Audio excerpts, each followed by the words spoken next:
Como lo adelantábamos, ya estamos en comunicación telefónica con Francisco Leiva, secretario, antes habíamos dicho director, secretario de Ambiente, Producción y Desarrollo Sustentable de la Villa de Merlo.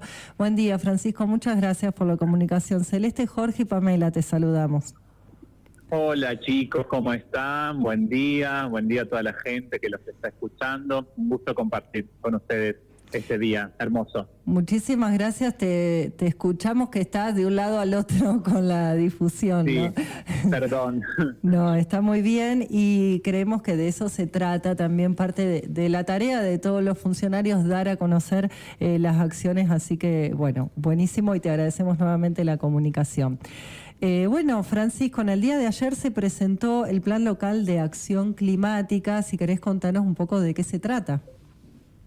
Sí, estamos muy contentos, orgullosos de este trabajo que presentamos en el día de ayer y por eso queríamos contarles a todos de qué se trata, porque también es un poquito complicado de entender, ¿no? Uh-huh. Durante todo este tiempo nosotros venimos haciendo un diagnóstico. Nosotros, a través de la ayuda de la red de municipios frente al cambio climático, lo que hicimos fue hacer un diagnóstico de cuánta es la contribución que nuestra ciudad, que la Villa de Merlo hace al calentamiento global, ¿no? Porque todos hablamos de la contaminación, pero bueno, necesitábamos tener, digamos, como un sustento para ver en dónde estábamos, ¿sí? Para de acuerdo a eso ver qué es lo que ya estamos haciendo y qué más podemos hacer, ¿sí?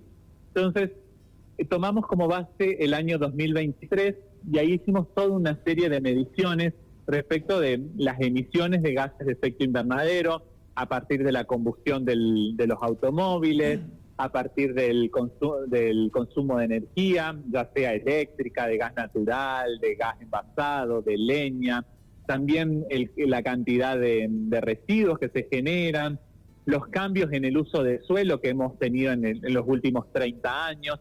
Entonces eso nos determinó ciertos valores de dióxido de carbono equivalente, se llama, que es la contribución que nosotros hacemos al calentamiento global. Entonces lo que hicimos a partir de ahí fue ver cuál es la situación climática que tiene Merlo, cómo ha estado variando en los últimos años y cuáles son las acciones que tanto desde la Secretaría de Ambiente como desde un montón de organizaciones, porque el compromiso ambiental de nuestra comunidad es grande, entonces teníamos que de alguna forma medir todo lo que las organizaciones hacen en pos del cuidado del ambiente. Entonces eso nos da una referencia de cuánto ya estamos contribuyendo para de alguna forma contrarrestar, ¿sí? O mitigar los gases que nosotros emitimos. Y bueno, y también hemos definido también otras series de acciones que se tienen que hacer de aquí al año 2030 para poder alcanzar lo que nosotros creemos que es una meta bastante alcanzable, que es poder mitigar el 37% de todos los gases que emitimos o vamos a emitir desde el 2023 hasta el año 2030. Uh-huh. Es complejo, pero para nosotros es muy valioso porque de alguna forma nos deja en claro que esto, dejamos de hacer, digamos, acciones de manera aislada, sino que esto tiene una línea de acción, un plan de acción respecto de dónde estamos y hacia dónde queremos ir, ¿no? Entonces, podemos definir cómo ir planificando y midiendo cómo se concretan esos objetivos. Uh-huh. Así que bueno, ayer fue la presentación efectiva con diferentes autoridades, nos visitó el director de la Red Argentina de Municipios contra el Cambio Climático, porque bueno, somos el primer municipio en San Luis y uno de los pocos en Latinoamérica que tiene este plan, y por eso es importante, por eso también queríamos que ustedes conociendo esto, porque bueno, ahora hay que darlo a conocer, porque no es algo, ¿cómo se dice?, rígido el plan, ¿sí? Sino que de repente el año que viene se puede hacer una nueva medición y volver a reformularlo, ¿sí? Ya teniendo ya por lo menos un plan, ya es mucho más fácil poder reformularlo, hacerles adaptaciones. Entonces ahí es donde la comunidad, necesitamos que la comunidad participe, que se entere de qué es lo que este plan implica y bueno, también proponga acciones que por ahí tal vez no han sido tenidas en cuenta o se pueden llevar a cabo para de alguna forma contrarrestar los niveles de contaminación de nuestra localidad. Así que bueno, eso, contentos. Buenísimo. Francisco, consultarte si este plan local de acción climática está incluido en lo que es la planificación territorial que se viene realizando. Bueno, esta es como una fase, sí, yo obviamente he estado en conversación permanente con nuestro nexo, digamos, desde la municipalidad con el equipo que está haciendo el ordenamiento territorial, el proyecto de ordenamiento territorial. Bueno, y ahora que ya está finalizado, sí, vamos a tener más, porque digamos, todas estas cuestiones tienen que estar en lo que se proponga, las cuestiones de cambio climático deben ser tenidas en cuenta en el ordenamiento territorial, así que por eso era necesario esta primer línea para poder avanzar en las otras cuestiones. Este plan propone, bueno, vos bien mencionabas, describías los distintos factores que analizaron. Uno de ellos tiene que ver con el tema indudablemente del transporte. Y ahí hacerte dos consultas. ¿Cuál crees que es la importancia de generar un sistema público de transporte para que haya menor impacto en lo que es el cambio climático? ¿Y cuál es el rol del monte nativo también en esto de la preservación, de la mejora del cambio climático? Sí, bueno, una de las principales causas, la mayor, yo incluso creía que iba a ser la generación de residuos, pero no, tiene que ver en nuestro caso con el nivel de transporte. Y nosotros, de acuerdo a estos protocolos que se utilizan, digamos, lo medimos en base al consumo de combustible en todas las estaciones de servicio de nuestra localidad. Ya tiene sus particularidades respecto a esto, porque bueno, también es centro, digamos, laboral, por decirlo de alguna forma, de muchos otros pobladores de localidades vecinas. Entonces, mucha gente no duerme acá, pero hace toda su vida acá. Claro. Gasta su combustible acá. Sí, es necesario, una de las cuestiones es poder de alguna forma disminuir la contaminación por combustión que hay en horarios picos, pero efectivamente para eso habría que tener un sistema de transporte público un poco más eficiente de la que hay en el día de hoy, para que la gente, digamos, en este sentido pueda elegir, en vez de repente 3 o 4 autos para llevar a los chicos a la escuela, que de repente un transporte público los pueda llevar a todos, ¿no? Bueno, vamos en ese camino, pero son cosas que las estamos poniendo ahora sobre la mesa, porque también esto, ahora hay estudios que nos dicen que acá está el problema, ¿sí? El estudio que hizo el CONICET también sobre contaminación del aire revela exactamente lo mismo, que la contaminación en los horarios picos de ingreso a la escuela en el casco histórico y en la Avenida del Sol es muy alta, ¿sí? Entonces, bueno, hay que ir reformulando algunos hábitos también que por ahí están a nuestro alcance. Una de las metas, de los objetivos que yo propuse es tal vez ir hacia una peatonalización o semi-peatonalización de todo el casco histórico, porque bueno, también de alguna forma estamos muy acostumbrados, y yo también me incluyo, si vamos al banco queremos estacionar enfrente del banco, ¿sí? Entonces bueno, eso también hay que de poquito cambiarlo, y optar por otras movilidades o descentralizar toda la combustión que está ahí en el casco histórico, ¿no? Eso respecto del transporte. Y del monte nativo, mira, si hay algo que uno le llena de orgullo es cuando estos planes o estas acciones que llevamos a cabo, uno las tiene que mostrar frente a las realidades de otras localidades en Argentina y también en Latinoamérica, ¿no?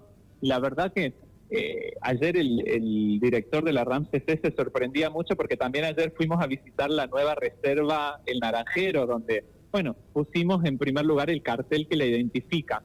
No quiero decir inauguración porque es como raro inaugurar una reserva, ¿no? Fuimos a visitarla y él le llamaba la atención y me dice: Francisco, ¿por qué tantas reservas?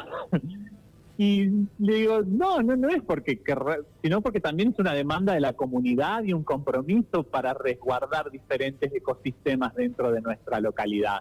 Nosotros tenemos 5 reservas municipales, 2 privadas, 1 provincial, y la verdad que eso asegura la protección del monte nativo, que tiene un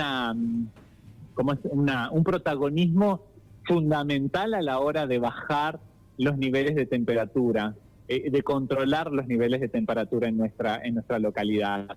Así que nada, más que renovado este compromiso en la protección de esos lugares, del monte nativo, y ojalá también tenemos perspectivas desde la municipalidad y desde la Secretaría de poder anexar más espacios de protección total, porque lo necesitamos. Francisco, una pregunta que también nos surgía es, bueno, Merlo históricamente tuvo mucho tiempo donde fue reconocido por ser el tercer microclima del mundo. ¿Qué análisis haces respecto a, bueno, hace rato que no se escucha, ¿no? Ese título? ¿Qué tiene que ver esto con el cambio climático? ¿Qué análisis haces vos? Mira, yo creo que fundamentalmente, bueno, yo me acuerdo de mis clases de química en el Orsali, donde Mario nos decía que no sabía si era tan así lo del microclima, ¿no? No sabemos si era más un eslogan publicitario o qué, pero sin duda que hay ciertas características propias de la atmósfera de la Villa de Merlo que la han hecho muy favorable para algunas cuestiones, incluso para algunas personas con algunas cuestiones respiratorias, porque bueno, todos tenemos familiares que rescatan esto sobre Merlo. Ahí el informe hace una evaluación de aspectos climáticos, de cómo se ha modificado en los últimos 30 años. Sin duda, nosotros no somos ajenos a un proceso mundial, digamos, en donde el clima está cambiando, pero acá lo importante también es poder tomar el toro por las astas, como digo, y poder ver en dónde estamos y qué vamos a hacer al respecto. Entonces, esto es lo que propusimos con este plan, ¿no? No quedarnos en esta situación de reclamo de alguna forma, sino poder operativizarlo en algo, medirlo y establecer acciones concretas. Nada, ojalá tengamos más características así como las que reuníamos antes, que tanto a la gente les llamaba la atención. Yo creo que todavía las tenemos, sin duda. Por eso un montón de gente nos sigue eligiendo como lugar para vacacionar, y también un montón de gente nos sigue eligiendo como lugar para vivir, ¿no? Y eso sí, a uno le llena de orgullo, por supuesto. Exacto, bueno, y muy interesante también tener datos, análisis concretos para poder proyectar también. Muy importante este análisis del territorio. En ese sentido, también consultarte, ¿cómo crees vos, bueno, esta tensión que se da en distintos aspectos, pero que en síntesis tienen que ver con este debate entre conservar y crecer, ¿no? Por sintetizar el debate. ¿Qué expectativas tenés vos de eso respecto a, por ejemplo, y lo vinculo también con el trabajo que se viene realizando de ordenamiento territorial? ¿Hasta dónde crecer? ¿Qué significa crecer? Y lo encuadro en todo lo que venías describiendo, ¿no? En todos los factores que impactan en el ambiente. ¿Cómo proyectás esa tensión entre el crecimiento y la conservación? Yo creo que bueno, tiene que ver con mi labor principal como secretario de Ambiente, que muchas veces algunos lo llevan más a mi gestión, digamos, hacia el lugar de la protección total de la naturaleza y de nuestro ecosistema acá en Merlo, pero la verdad es que a mí me toca gestionar de alguna forma el ambiente y gestionar esto que vos me decís, las tensiones entre un privado que de repente quiere desarrollarse y también la necesidad de toda nuestra comunidad de proteger nuestro patrimonio. Esa es mi labor básicamente de todos los días, Pamela. Así que es difícil. Yo lo que creo que nosotros tenemos un montón de avances en cuanto a normativa que protege mucho de nuestra riqueza, pero necesitamos avanzar más. Creo que sí, es bueno el desarrollo. Creo que en nuestra ciudad debería haber algo que de alguna forma limite, porque bueno, creo que ya nos hemos desarrollado por demás y de alguna forma hay que administrar lo que ya desarrollamos para que se pueda hacer un uso efectivo de lo que ya hay.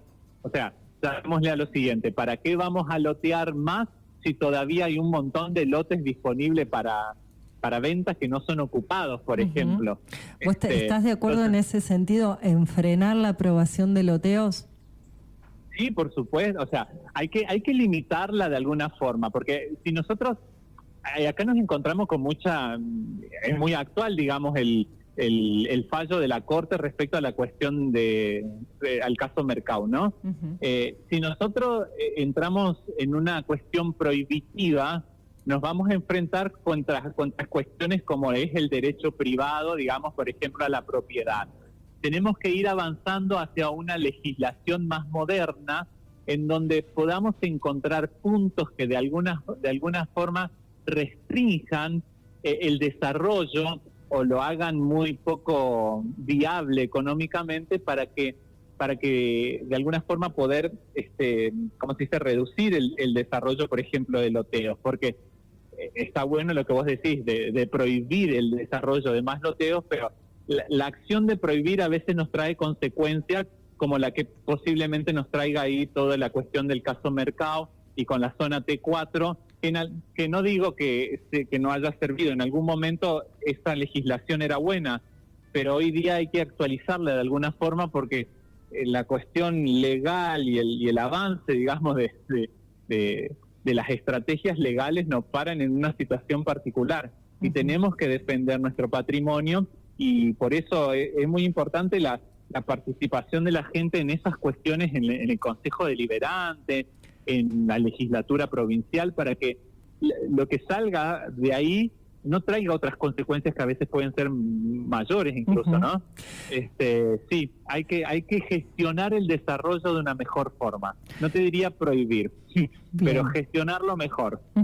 Me das pie, Francisco, con lo que acabas de decir respecto a lo que fue, bueno, el debate de la ordenanza 917, los de estudio de impacto ambiental, que generó un revuelo en la comunidad. Muchas organizaciones, instituciones se expresaron respecto a el recorte que hubo con la participación, ¿no? Con entidades que antes podían participar y hoy no. ¿Ven la posibilidad de revisar esa ordenanza para justamente tomar esto que vos mencionabas? Perdón. Sí, pero eso es incorrecto, digamos. Perdón, pero, o sea, en este sentido no es que antes había participación ciudadana y ahora no hay, ¿sí? Yo hice la reforma, yo planteé la reforma en la ordenanza, la presenté para la sesión verde. La ordenanza anterior no tenía directamente este aspecto de participación ciudadana. Mi foco estuvo puesto en otros lugares que era necesario actualizar la ordenanza. ¿Por qué? Porque la participación ciudadana ya estaba asegurada y en el proceso, digamos, de evaluación de estudios de impacto ambiental ya está asegurada por la ley provincial y por el decreto reglamentario. Eso nada ha cambiado. Tal vez, obviamente, yo entiendo, no son las formas capaz que la comunidad requiera, digamos, para participar de estos procesos de evaluación de estudios de impacto ambiental, pero yo en ese sentido no podemos ir tampoco en contra de la ley provincial y del decreto provincial, que creo que es del 2014, si no me equivoco, donde establece, digamos, cómo nosotros siempre cuando hay un estudio de impacto ambiental y va pasando, digamos, las diferentes análisis, y una vez que ya se determina que está en una preaprobación, nosotros le pedimos al privado que haga la publicación de dictos correspondientes y lo sometemos a la audiencia, digamos, no audiencia, sino a la participación ciudadana durante 10 días, que es lo que nos establece el decreto este. Eso va a seguir existiendo. No es que no va a estar más la participación ciudadana. Yo ahora incluso en el día de hoy estamos solicitando la publicación de dicto de dos proyectos, de dos proyectos que también, que con la ordenanza anterior no deberían haber tenido estudios de impacto ambiental, pero con la ordenanza nueva sí, que me pareció importante incluir muchas obras de las que acá se hacen, que son obras grandes, que tienen mucha superficie, y que si bien están en el medio del centro, igual tienen un impacto ambiental importante, porque muchas veces todos entienden que solamente son los loteos o solamente son las obras que sacan árboles. No, aunque no haya ningún árbol, aunque sea en el medio del centro, también tiene impacto sobre toda nuestra comunidad y por eso hemos incorporado algunas cosas que no estaban en la ordenanza. Pero en ese sentido, llevarle tranquilidad a la gente que seguimos garantizando la participación ciudadana, porque eso la ley provincial lo establece. Entiendo que por ahí las organizaciones hubiesen querido que en la ordenanza esté específico eso. La ordenanza no es la anterior, digamos, no lo preveía directamente, y vamos a seguir, me toca cumplir con la ordenanza y con la ley provincial también, así que en esto garantizarles que vamos a seguir haciéndolo así como lo llevábamos a cabo. Claro, hay mucha legislación, inclusive internacional, como el Acuerdo de Escazú, que habla del derecho de la información que tiene la ciudadanía para justamente participar. Sí. Hizo un poco de ruido, hay que decirlo, que ahora la participación, digamos que uno tendría que estar viendo todos los días los edictos para enterarse si hay claro, entonces, en ese sentido hay una lectura muy concreta que es más dificultoso poder participar porque es muy difícil que uno esté todos los días viendo el edicto y sí queda una información privilegiada en manos de los funcionarios municipales. Sí, pero en eso también, Pamela, recalcar que también hay que, porque esto está en una ley provincial, entonces sí. Bueno, también exigirles a nuestros diputados y a nuestros senadores el trabajo sobre esas cuestiones, porque es cierto lo que vos decís, totalmente de acuerdo, pero es eso, hoy día es lo que tenemos, ¿me entendés? Entonces yo sí o sí me tengo que adaptar a esa legislación y hacerlo con ese procedimiento. Yo, incluso hoy estábamos, porque quiero tener un poco más de que las páginas, digamos, municipales, estamos en ese trayecto de poder tener más actualizada la página oficial del municipio, y dentro de nuestra secretaría yo quiero incluir la posibilidad, por lo menos, de que en la página web de nuestra secretaría también estén los edictos, y estén la posibilidad de que la gente vea que está esta cuestión teniéndose en cuenta y que si quiere se puede acercar para ver de qué se trata y ver todas las cuestiones ambientales de esos proyectos. Si Dios quiere, eso lo vamos a incluir porque esa es una idea mía que no afecta en nada, pero sí o sí hay que cumplir con la parte de la ley que es la cuestión de los edictos. Totalmente. ¿Sí? La ley provincial es muy interesante, muy amplia y explicita la necesidad de la participación de, como en este caso, tenemos 2 universidades nacionales en nuestro territorio y es como vos bien decías, hay mucha participación ciudadana, hay distintas organizaciones con ganas de participar. Bueno, por eso la importancia de que esta ordenanza amplíe los mecanismos de participación y también acordamos con vos que no todo es sujeto de estudio de impacto ambiental, ¿no? Porque no todo. Claro, si tenemos un plan de ordenamiento territorial que ya establece las normas generales, bueno, por ejemplo, no se puede volver a discutir si hacer un hotel 5 estrellas en una zona que es absolutamente, que está en rojo, que no se puede tocar. Por supuesto que no. Se encuadra en eso. Bueno, Francisco, da pero para un montón. Te cuento que si el privado viene, como lo hizo Mercado, y genera toda una cuestión legal respecto de la utilización de esa zona que le pertenece, bueno, estamos ahí en un embrollo importante, digamos, porque por eso te digo, por ahí hay que ir a una normativa un poco más moderna en cuanto no sea totalmente restrictiva, sino que haya elementos que desalienten la inversión. A ver si me explico bien. Que no sea el no porque no, sino que tengan que cumplir con tantos requisitos que de repente el privado diga, no me conviene hacer esto en ese lugar, ¿me entendés? Entonces ahí la tendencia en otros lugares, en otros países, en otras localidades, respecto a la normativa. Y no, son debates que tenemos que darnos y es importante, sí, por supuesto, la participación. Vos sabés, yo soy profesor universitario, con mis compañeros charlamos permanente y yo también me resguardo permanentemente en mis compañeros para poder tomar decisiones, así que es algo que de alguna forma sí o sí lo quiero, digamos, en todos los procesos y lo necesito porque, bueno, no, uno no puede conocer sobre todo, necesita diferentes aspectos, ¿no? Exacto, creo que es un acuerdo general la necesidad de actualizar determinadas normativas que algunas tienen más de 20 años en un merlo que ha crecido muchísimo. Y bueno, respecto a lo que decías de qué políticas públicas se pueden construir para incentivar o desestimar.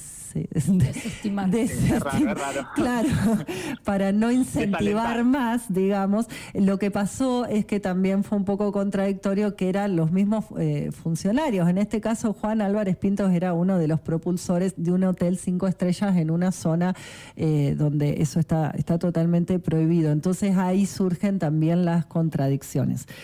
De cualquier manera, es un temazo, como nos gusta decir a nosotros acá. Sí, y en esto siempre sepan que yo estoy disponible. A mí me encanta.